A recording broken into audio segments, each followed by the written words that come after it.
lisusu bande kona ngai nde kona bino frère na bino Joachim Zambwana kati na émission na nga oya mon pays ma patrie nazali ko invité bino dimanche le 7 octobre mpoete toya toka kokabola mpe masolo oyo eza kosenga mayele ya bandeko nyonso na ba communauté nyonso na bisika nyonso bozali na ba église na bino nyonso bisika bozali mpoete toka kokabola réalité oya somo poto yeba mpe quelle décision bana diaspora na bana ya kati ya Congo tokoki mpe ko tala mbeba to likambo oyo eza na difficulté techniquement spirituellement parlant oyo ekoki kokumba lisusu Congo na lisumu to na mbeba oyo bakisimbi na biso bakoki kolamukela biso su na se ya colère ya kosakana te pe kobakisa kanda likolo ya bakanda oyo eza deja ko exister.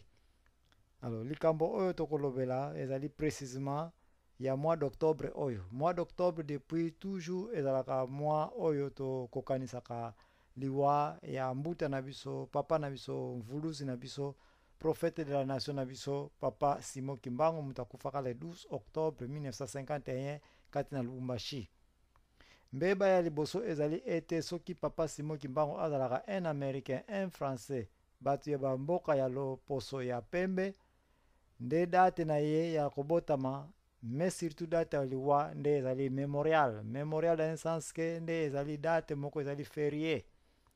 Mais toye komona ete aucun jour na calendrier national toko komona ete liwa ya papa Simon Kimbangu grande figure ya boye na Afrique na monde akwa koza na place moko te kati na calendrier na biso.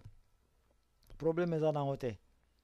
Mais eloko eza très intéressant oyo naza ko invité bino boya tokabola mpoke oyo peu importe dénomination ya église communauté nini okendaka tomeka mpe ko revoir pourquoi le 12 octobre ezali date oyo Congo ekokaki kokanisa to tokokanisaka to nkamba to bakimbangiste bandeko na biso oyo bako célébraka toujours jour na bango oyo le 12 octobre. Mais à notre plus grande surprise toye komona ete date oyo ekomi reteni mpo ete batu to bamindele baya kosaka na biso ba indo na baya kotia francophonie na bango baya kotia mabina ya nsoni na stade de martyr baya kotia francophonie na bango ba séance na bango eleka justement na jour oyo ya Mfumu Kimbangu. Makambo toko débattre ezali ete mundele akotalaka horoscope, mundele akotalaka ba date, mundele akoprogramaka makambo ndenge na ndenge toyebeli ete 911 qui est septembre 11 septembre le 11 alkeda bakalkulaki yango pas sur base ya jour kitoko ndenge bango bamonaki mais biso bamusu toyebi chiffre nini elekaki wana sur 911 qui est code ya États-Unis ya émergence code pe makambo ndenge na ndenge nde bamonaki ete ezali journée kitoko mpona kobeta Amérique et en réalité babetaka jour wana Amérique. Tomoni pe ete japonais babetaka banani ba américain na Harbor na Pearl Harbor na niveau ya Hawaii mpo ete bakwa kokonza États-Unis babeta ye bakalkulaki jour malamu ya koatake bamonaki ete date wana ezalaki kitoko. Badate eza babiloko moko bato oyo bakendaka na kimpeve, bato oyo basalaka ba franc maçon, bato basalaka ba rose croix, bato basalaka ba analyse spirituelle ndenge na ndenge bayebi ke signifie badate. Mundele asi amoni ete force yo congolais ezali tout autour ya charisme ya Mfumu Kimbangu. Mundele asi ayebi ete congolais akomi ko se regrouper tout autour ya philosophie to idéologie to théorème to makanisi oyo eza kopesa congolais nyonso ke mabele na biso mabele ya Mfumu Kimbangu tokoki kotika yango te pour 30 ans na prison. Mundele asili koyeba ete date oyo ezali très capital. Mundele asili koyeba ete pona kobeta Congo eloko etikali foko botola ekimpeve na ekimolimo na ye. Voilà comment baye ko pointe juste période oyo batu bakoki kokanisa nzoto ya Mfumu Kimbangu na mission na ye po bazwa force na bango ya koyeba ete mbuta oyo ntina akufelaki ezali pona intégrité nationale pona souveraineté ya pays. Mundele francophonie Abdou Diouf ba pointe date oyo po ba déranger yango ba boto la biso yango. Fundu ya pamba Congo, ojali koti ya Congo, soki na kanisi pasi nanga, mula tuku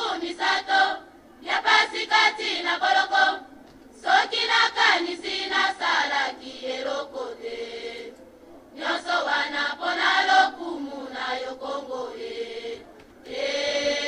Congolais inepata arti encore 5 jours na date na minute nazali koyebisa yo ete organisation ya francophonie ezali koya. Congolais il n'est pas encore tard. Pourquoi qu'on déclarer date na yo oyo? Makambo yango toko débattre lobby. Qu'est-ce que tu vas faire? Okotika date le 12 octobre. Mundele asaka na yo recolonisation sika eya ba programme na date le 12-14 octobre. Ba boto la yo nguya ya mfumu kimbangu ozaka nango deja. Ba boto la yo espoir ya nation ozaka nango deja. Oh mwana Afrique du Sud combattant na zako benga yo. Oh mwana Kinshasa combattant na zako benga yo.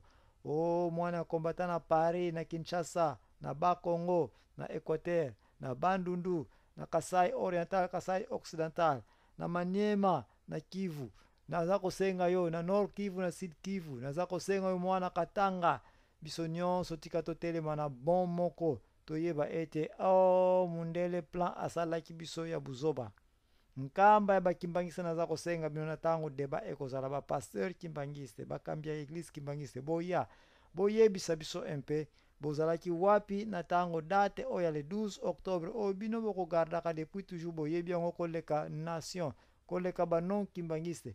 Comment vous avez permis pour toutes ces années, pour tout ce temps, et que bako kobotola bino date le 12 octobre pe bondimi na bino kosangana esoki okebi pete bokozala pe na fete wana esoko okebi pete bokozala pe na représentation na bino kati na francophonie kuna po ete culture ya Congo na baeglise ya Congo eko kozala représente bokotika mfumu kimbangu a continue kolata kaliputa bo continue kotika mfumu kimbangu a continue kozala na se ya mawa mwana ya Congo makambo ona yo ngona za ko inviter bino lobby live sur 3 fois www.radiolisolo.com boya tokabola mpoke boya tosolola boya toyeba qu'est-ce que nous pouvons faire pour sauver cette date du 12 octobre date na biso ya commémorial date na biso ya mémorial date na biso ya makanisi date na biso tokokanisaka nzoto mfumu kimbangu soki to perdre date oyo soki to tiki ete mundele ya kosaka na biso na date na biso oyo qui est très précieuse spirituellement bato toyebi ke signifie date oyo soki ekei naza ko invite mwana ya Congo benga ndeko nyonso na Congo ayeba ete le 12 octobre date ya mvulusi kimbangu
date yango topesa wana François Hollande date yango topesa wana Abdou Diouf date yango topesa wana ba meurtrier ba assassin président africain ba miyibi ya ba parlementaire topesa wana ba meurtrier topesa wana ba gangster topesa date na biso 12 octobre na ba miyibi oyo baza koya na Congo batu neti kaka ba Blaise Compaoré batonda na makila baza koya topesa ba 12 octobre makambo nde yango toko débattre lobby ndeko na ngatango koya na 20h à Paris connecté na 3 fois www.radiolisolo.com olingi pe ko participer zwa biso na Skype ya Radio Lisolo.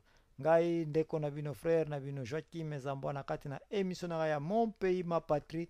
Nakopesa liloba na mutu nyonso akokota lobi aya na opinion na nyonso azali na yango tika ete toka kopasola mpoke oyo toka ko débattre toyeba qu'est-ce que nous allons faire pour la date ya mvuluzi kimbangu. Ce n'est pas une coïncidence. Kosala erreur te makambo kimpefe makambo molimo mutu azali d'abord molimo babotolo kimpefe na yo babotolo molimo na yo mutu ozali ebembe ozali kotambola na balabala. Oh oui, Che Guevara loba ete j'aimerais mieux nakufa na ezali ya kotelema ke nakufa makolo na nga eza na se na konzami liboso ya mundele. Oh ndeko na ngai olingi 12 octobre colonisation ya sika ya francophonie ezonga na Congo ba programme yo lisusu na Corde Noire. Ndeko na ngai, je vous invite demain aux heures de 20h de Paris de participer à notre émission Mon Pays Ma Patrie qui est conduite par l'impresario Joachim Zambwana. Merci, merci, merci. Makamba ko pambola bino lelo ezalite meza makambo ya lobi boya to pasola mpoke to teleme la misala ya francophonie mais surtout to récupérer date na le 12 octobre moko abimate na libanda. Ou qu'est-ce que nous allons faire? Tikato yoka oya yo participation okoloba nini.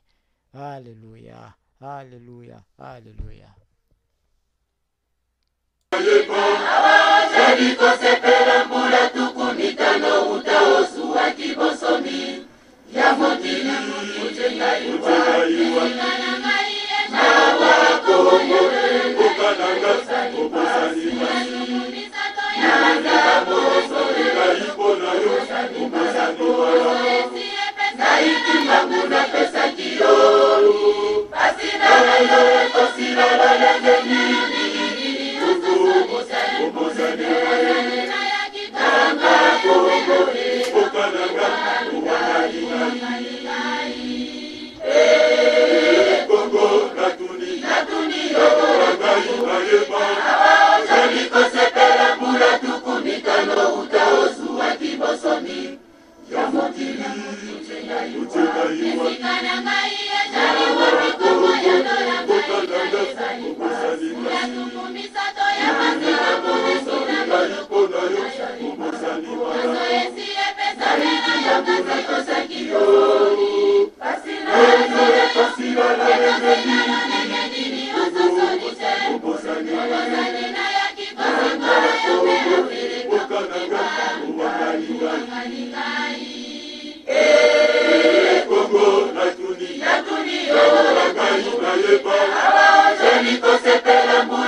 data ngo topesa ngo na François Hollande, data ngo topesa ngo na Abdou Diouf, data ngo topesa ngo na ba meurtrier ba assassin président africain ba miyibi ya ba parlementaire, topesa ngo na ba meurtrier, topesa ngo na ba gangster, topesa date na biso 12 octobre na ba miyibi oyo baza koya na Congo, batu neti kaka ba Blaise Compaoré batonda na makila baza koya topesa ba 12 octobre. Makambo nde yango toko debatre lobi ndeko na ngatango koya na 20h à Paris, connecté na 3 fois www.radiolisolo.com. olingi pe ko participer zwa biso na Skype ya Radio Lisolo.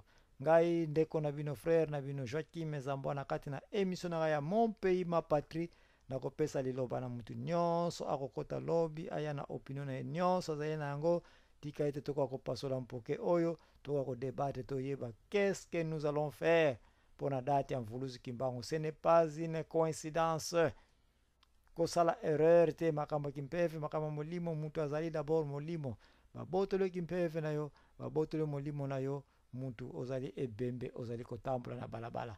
Oh oui, Che Guevara loba ete j'aimerais mieux nakufa na zali ya kotelema ke nakufa makolo na nga eza na se na konzami liboso ya mundele. Oh ndeko na ngai olingi 12 octobre colonisation ya sika ya francophonie ezonga na Congo ba programme yo lisusu na Corde Noire. Ndeko na ngai, je vous invite demain aux heures de 20h de Paris de participer à notre émission Mon Pays Ma Patrie, qui est conduite par l'impresario Joachim Zambwana.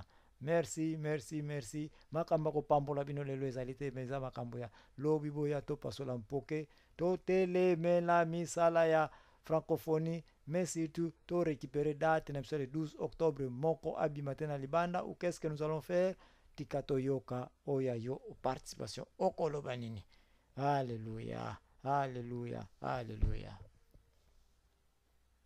Ojaliko sepela mbula tukumitano uta ozuwaki Bosomia mokili Kongo obosani monene nanga Owangani pasi na monela kiyo na maboko ya mindere Panyokola kinga iba monisa kinga ipasi Wete na loba kamoto moindo wakoko mamondele Mondele moindo talatina panyokola kinga Naseni oboso milelo komina yo moto monene Ngai susu te Kongo ote ngai wapi Esikana nini ye Esikana ngejali wapi Esikana nini ye Esikana ngejali wapi Esikana nini ye Esikana ngejali wapi mawa Kongo ye Owanganinga Esikana nini ye Esikana ngejali wapi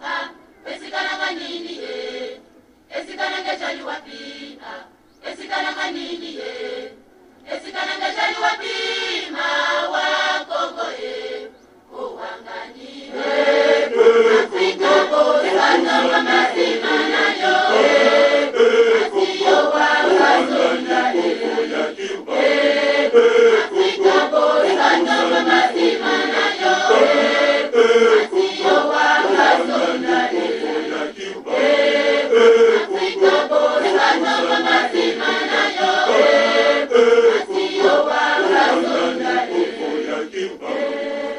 Kongo okosali Kongo ya kibangu Kongo okosali Kongo ya kibangu Kongo okosali Kongo ya kibangu Kongo okosali Kongo ya kibangu Kongo okosali Kongo ya kibangu Kongo okosali Kongo ya kibangu Ojaliko sepela mbula tukumitano uta ozuwaki Bosomia mokili Kongo obosani monene nanga Owangani pasi na monela kiyo na maboko ya mindele Panyokola kinga iba monisa kinga ipasi Wete na loba kamoto moindo akoko mamondele Mondele moindo talatina panyokola kinga Naseli oboso milelo komina yo moto monene Ngai lisusu te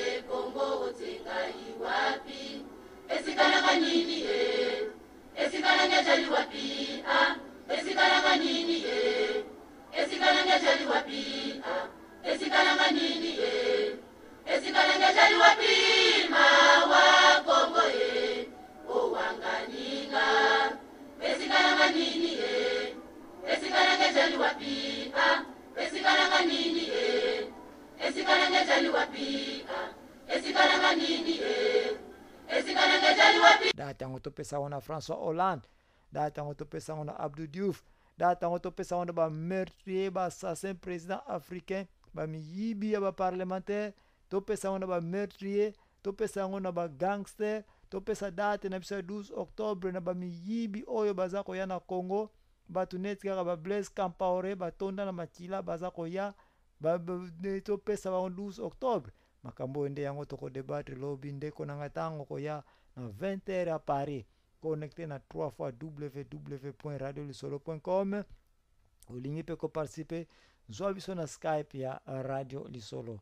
ngai ndeko na bino frère na bino Joachim Zambwana kati na émission na ya Mon Pays Ma Patrie na kopesa liloba na mutu nyonso akokota lobby aya na opinion na nyonso za yango tika ete toka ko pasola mpoke oyo toka ko débattre toyeba qu'est-ce que nous allons faire pour la date en Vuluzi Kimbangu. Ce n'est pas une coïncidence kosala erreur te makambo kimpefe makambo molimo mutu azali d'abord molimo babotolo kimpefe na yo babotolo molimo na yo mutu ozali ebembe ozali kotambola na balabala. Oh oui, Che Guevara loba ete j'aimerais mieux nakufa na ezali ya kotelema ke nakufa makolo na nga ezana se na konzami liboso ya mundele. Oh ndeko na ngai olingi 12 octobre colonisation ya sika ya francophonie ezonga na Congo ba programmer yo lisusu na Corde Noire ndeko na ngai. Je vous invite demain aux heures de 20h de Paris de participer à notre émission Mon Pays Ma Patrie qui est conduite par l'impresario Joachim Zambwana.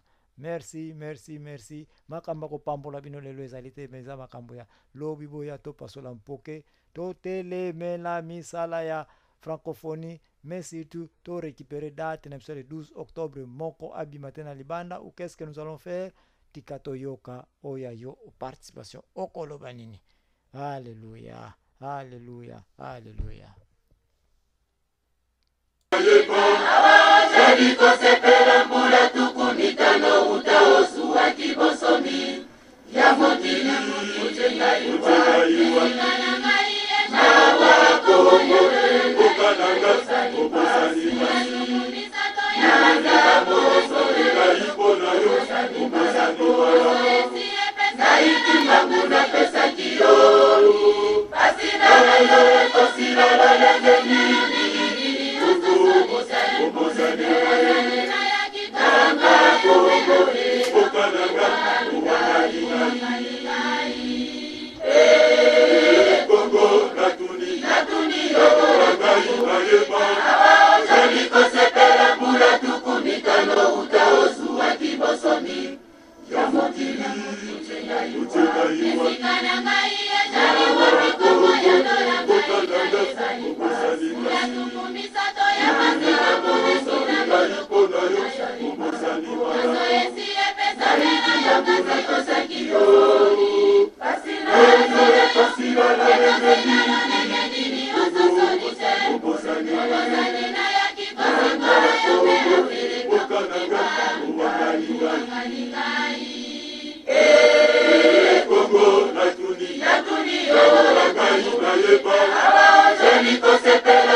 Awa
topesa ngo na François Hollande, data ngo topesa ngo na Abdou Diouf, data ngo topesa ngo na ba meurtrier ba assassin président africain, ba miyibi ya ba parlementaire, topesa ngo na ba meurtrier, topesa ngo na ba gangster, topesa date na biso 12 octobre na ba miyibi oyo baza koya na Congo, batu neti kaka ba Blaise Compaoré batonda na makila baza koya, topesa ba 12 octobre. Makambo nde yango toko debatre lobi ndeko na ngatango koya na 20h à Paris, connecté na 3 fois www.radiolisolo.com.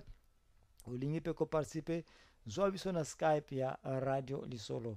Ngai ndeko na bino frère na bino Joachim Zambwana kati na émission na ya Mon Pays Ma Patrie, na kopesa liloba na mutu nyonso akokota lobi aya na opinion na nyonso za yena yango tika ete toka kopasola mpoke oyo toka ko débattre toyeba qu'est-ce que nous allons faire pour la date ya mvuluzi kimbangu. Ce n'est pas une coïncidence. Kosala erreur te makambo kimpefe makambo molimo mutu azali d'abord molimo. Babotolo kimpefe na yo, babotolo molimo na yo, mutu ozali ebembe ozali kotambola na balabala. Oh oui, Che Guevara loba ete j'aimerais mieux nakufa na zali ya kotelema ke nakufa makolo na nga ezana se na konzami liboso ya mundele. Oh ndeko na ngai olingi 12 octobre colonisation ya sika ya francophonie ezonga na Congo ba programme yo lisusu na Corde Noire.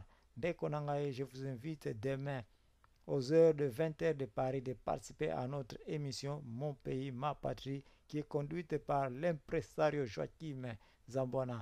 Merci, merci, merci. Makamba ko pambola bino lelo ezalite meza makambo ya lobi boya to pasola mpoke to teleme la misala ya francophonie, mais surtout to récupérer date na le 12 octobre moko abimate na libanda. Ou qu'est-ce que nous allons faire? Tikato yoka oya yo participation okoloba nini. Alléluia, alléluia, alléluia. Jalikosepela mbula tukumitano utaosuwa kibosomi ya motili utengayiwa ukanangai na wakongo ukananga ubosani misato ya ngabo solegayipo na yo ubosani wala naiki manguna pesa kiyoru pasina yo kosila la yangeni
Nani alopata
Oh